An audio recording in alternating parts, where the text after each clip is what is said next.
जब एक महापुरुष ध्रुव लोक को प्राप्त हो गया तो क्या सृष्टि थम गई?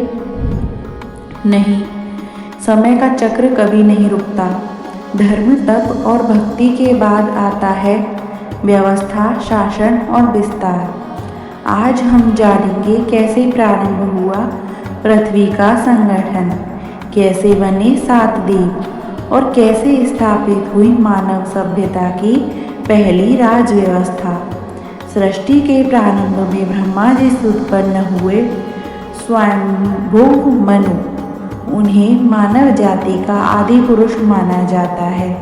मनु ने केवल शासन नहीं किया, उन्होंने जीवन की व्यवस्था बनाई। धर्म, विवाह, समाज, कर्तव्य सबकी नींव इसी काल में रखी गई।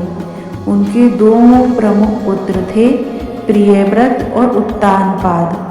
उत्तानपाद की परंपरा आप सुन चुके हैं। अब कथा बढ़ती है प्रियव्रत की ओर। प्रियव्रत स्वभाव से विरक्त थे। उनका मन राज सिंहासन में नहीं, तप और ध्यान में लगता था। वे एकांत में साधना करना चाहते थे। लेकिन तब स्वयं ब्रह्मा जी प्रकट हुए। उन्होंने कहा, हे प्रियव्रत, सृष्टि केवल तप से नहीं चलती, कर्तव्य भी उतना ही आवश्यक है। राज्य संभालो, क्योंकि यह भी ईश्वर सेवा है। प्रियव्रत ने सिर झुका दिया। उन्होंने समझ लिया, त्याग ही महान नहीं, कर्तव्य निभाना भी उतना ही महान है। प्रियव्रत ने विवाह किया। उन्हें 10 तेजस्वी पुत्र प्राप्त हुए। उन्होंने पृथ्वी को व्यवस्थित शासन में बांटने का निश्चय किया। लेकिन तब एक अद्भुत घटना घटी। कथा कहती है, प्रियव्रत सूर्य के पीछे पीछे रथ लेकर चले। सूर्य जहाँ प्रकाश देता था वहाँ दिन होता था। प्रियव्रत ने सोचा, मेरी प्रजा अंधकार में क्यों रहे। वे सूर्य की गति के समान रथ चलाने लगे। उनके रथ के पहियों के निशान पृथ्वी पर गहरे पड़ते गए। वही रेखाएं आगे चलकर बनी 7 महासागर और 7 द्वीप। वे हैं जम्बूद्वीप, पलक्षद्वीप, शाल्मलीद्वीप, कुशद्वीप, क्रौचद्वीप, शाकद्वीप, पुष्करद्वीप। हर द्वीप को एक पुत्र को सौंपा गया।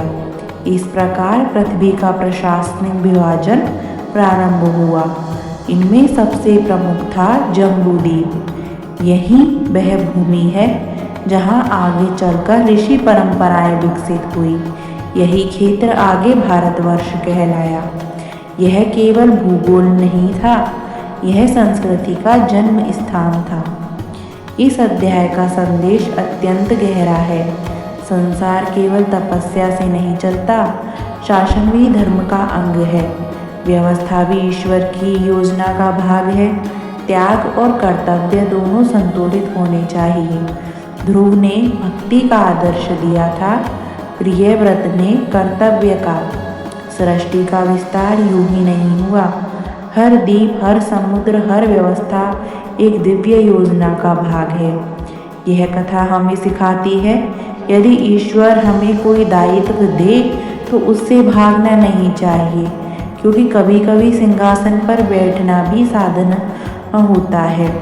अगले अध्याय में जानेंगे इन द्वीपों का विस्तृत भूगोल और रहस्य। अगर आपको यह कहानी पसंद आई हो तो हमारे चैनल कहानी का सफरनामा को सब्सक्राइब करें और आगे ऐसी ही कहानियों के लिए बने रहें। तब तक के लिए राधे राधे।